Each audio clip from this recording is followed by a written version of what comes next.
Jamaica, the land of reggae, or voodoo. Yeah, man. With a population of 2.881 million, had its ups and downs in the economy after the world recession in 2009. But has it recovered since then? We take a look at this story right now. The Jamaican economy being heavily dependent on the services industry, which, by the way, accounts for more than 70% of their GDP, continues to derive most of its foreign exchange from tourism and stuff like that. As you can see, Jamaica's GDP was at 11.91 billion US dollars back in the good old days of 2006. We started to see a slight increase by 2009 with 12.04 billion US dollars, and then increased a whole lot more, reaching a whopping 14.03 billion US dollars in 2016, with an annual growth rate of 2.9%. The Jamaican economy is doing pretty good. The inflation rate as of 2016 was set at 1.8%, which explains why their GDP had increased over the years. However, the global economic downturn in 2009 led to the inflation rate shooting to 26.49%, which is the highest inflation has ever been in Jamaica, which led to the Jamaican people suffering with an unemployment rate of 11.3. Unemployment in Jamaica continues to increase, with a figure at 12.9.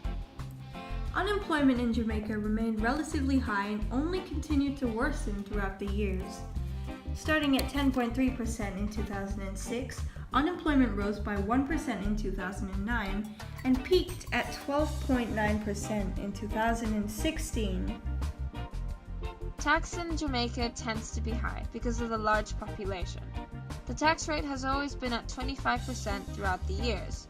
However, the tax rate shot up to 35% in 2010 as the government needed money to increase their spending to stimulate the economy. The tax rate is now back to what it was at 25%.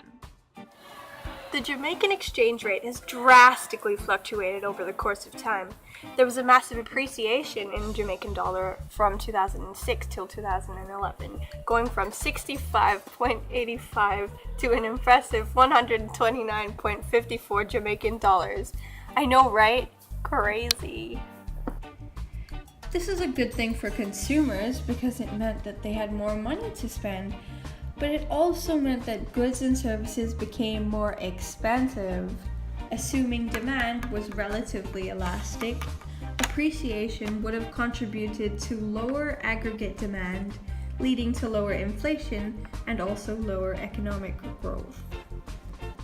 Soon, the exporting of Jamaican goods like sugar, rum, and bauxite, which is the world's main source of aluminium, became ridiculously expensive, so it stands to reason that they would want a higher price for exports, right?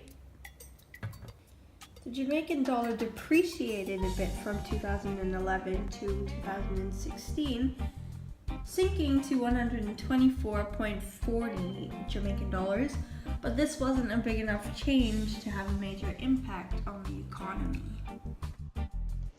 Jamaica was enjoying low interest rates during 2016, and people were borrowing more money from the bank as it was cheaper, which therefore made the Jamaican economy grow as people were investing more. In 2006, that was a different story.